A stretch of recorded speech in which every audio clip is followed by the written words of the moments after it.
na yung Christmas party namin. Handa na tong regalo ko. Ang laki-laki. Nay, alis na po ako.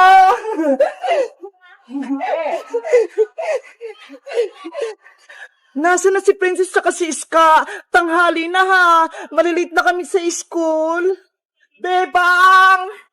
Hoy, Princess! Pumasok na tayo! Christmas party natin ngayon eh! Bebang! Yung regalo ko, hindi ko pa nababalot! Ito ho! Oh, no. Ano ba yan, Princess? Dapat kahapon mo pa yan binalot! Tulungan mo ako, Bebang! Hindi ako marunong gumawa ng Christmas gift! O siya, tutulungan kita! Pero, kailangan ko ng box, pandikit, pambalot, tsaka ribbon!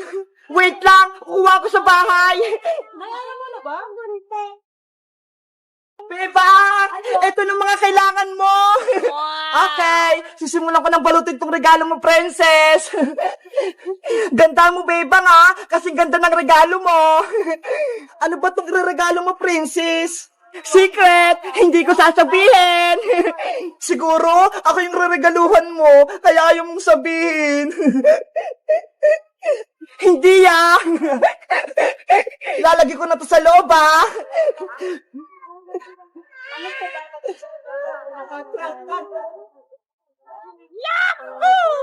Bilisan mo, Bebang! Baka magsimula ng Christmas party natin! Maubusan tayo ng pagkain!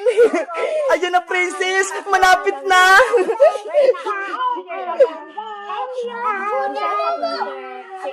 Ayun si Bebang tsaka si Princess, ha!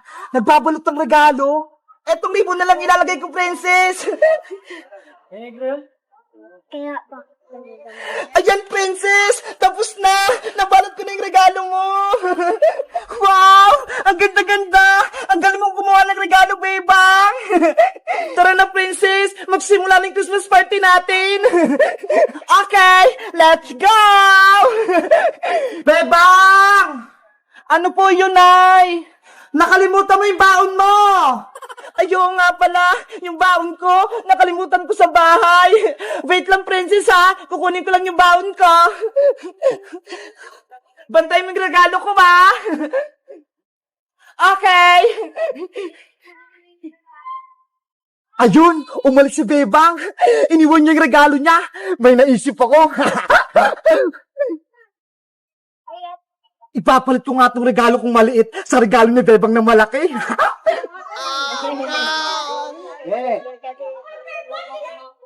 Oh, no. Ang tagal naman ni Bebang. Yes! Nakuha ko na! Hindi ako nakita ni Princess! A few moments later. Princess! Nakuha ko na yung baon ko! Tara na, Bebang! Kunin mo na yung regalo mo! Huy, Princess! Tingnan mo! Ano yon? Oh, no. Yung regalo ko! Lumit! Ayaw nga, no? Malaki lang niyang kanina, ha? Ano nangyari? Bakit biglang lumit yung regalo ko? Ganon kalaki to kanina, ha? Papasok na ako sa school, malaki na tong regalo ko. Guys, yung regalo ko, biglang lumiit. Ito na siya, oh. Saan kaya siya napunta? Mamaya na yung Christmas party namin, eh. Dapat mabawi ko yun. Sino kayang kumuha? Mag-comment lang kayo para sa part 2. Bye-bye! Jingle bell, jingle bell, jingle all the way. All the fun that it's wonder and the soft and say, hey! Bebang, anong ginagawa mo dyan?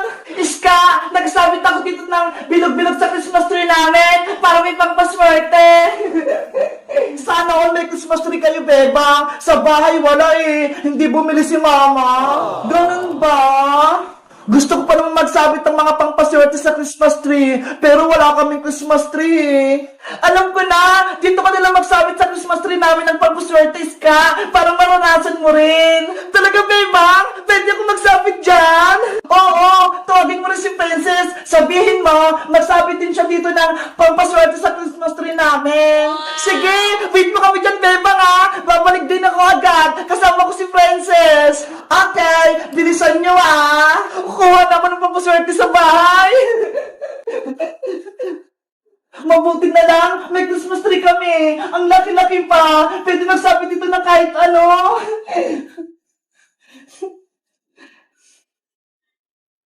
Ay, ito rin, si Cutie Bird, isasabit ko para best friend kami ni Big Bird forever! Ayan! Ang ganda ng Christmas tree namin! Ang daming bilog-bilog! Tapos nandito pa si Cutie Bird, pati si Squid Kids nandito rin! Diba? Nandito na kami ni Princess! May dala na kami pang paswerte! Hello, Diba? Merry Christmas! Merry Christmas din sa'yo, Princess! Sabi ni Ska, magsabi na tayo din ng papaswerte sa Christmas tree nyo! Totoo ba? Oo! Kaya halin na kayo dito! Magsabit na kayo!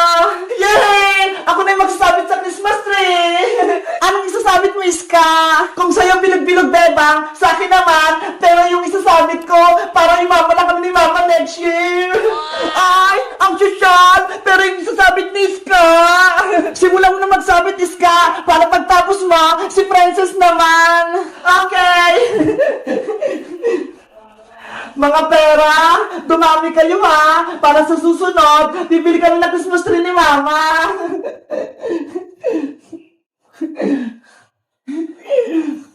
Dito pa sa kabila.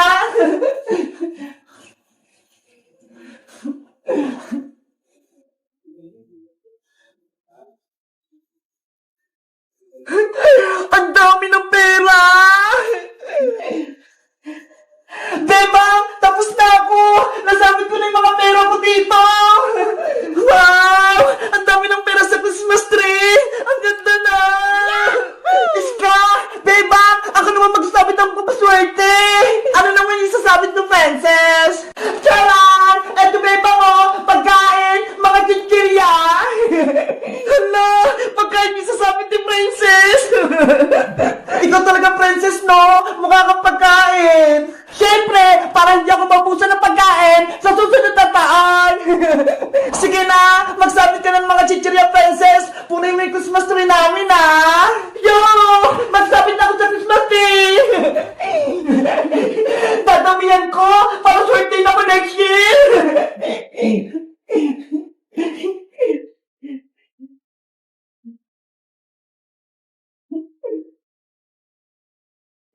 Si Princess talaga! Ang kulit!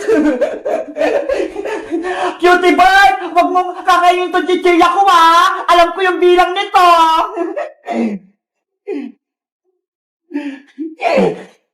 Doon pa, ho! Sa taas! Maglagay ka pa!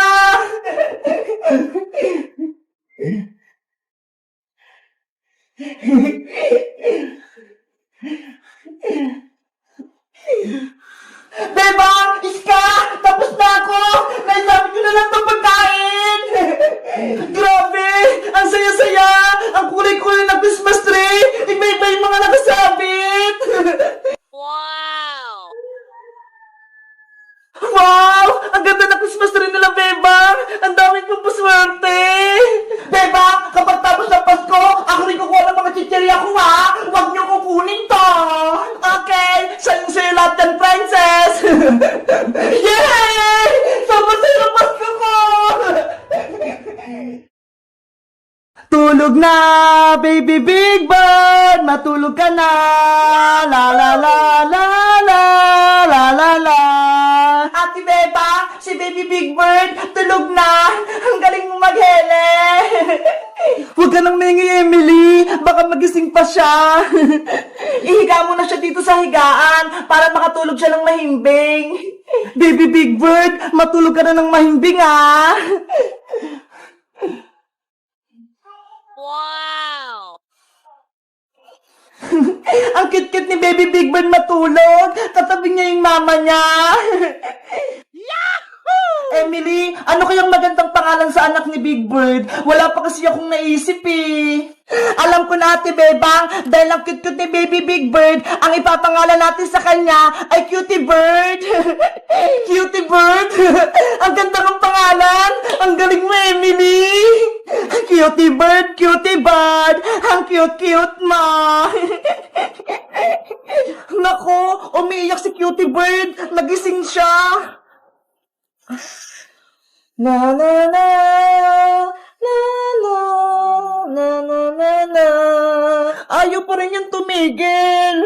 Ate Bebang, baka nagugutom naman si Cutie Bird. Baka gusto niyang uminom ng gatas. Oo nga, no? Sige, titimplan ko muna siya ng gatas. Ikaw muna magheli sa kanya, Emily.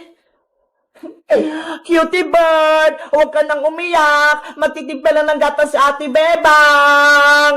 La la la. Ang hirap pala mag-alaga ng baby. Kailangan pang magtimpla ng gatas. Ano kaya yung una ko ilalagay dito sa bote? Gatas ba o tubig? Bahala na nga.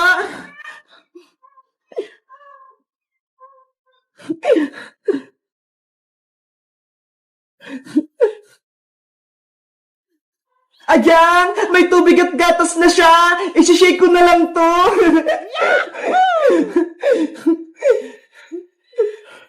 Ate Bebang, si Cutie Bird, ayaw niyang tumigil sa pag-iyak. Andyan ako, Emily. Eto na yung gatas niya. Akin na si Cutie Bird. Eto po. Cutie Bird, eto na yung gatas mo. Ayan, tumigil na siya sa pag-iyak. Gusto niya yung gatas. Ang galing mo, Ate Bebang. Ikaw na talaga yung magaling na lola ni Cutie Bird. Hala, lola na ako. Oo, kasi ayun yung anak ni Big Bird. Kaya, ikaw yung lola ni Cutie Bird. Oo nga, no? Lola na pala ako. Bebang, tulungan mo ko. Ano yun, princess? Gabing-gabi na ha. Yung alaga kong mga pusa, si Muningning tsaka si Kutingting, umiiyak. Hindi ko sila mapatigil.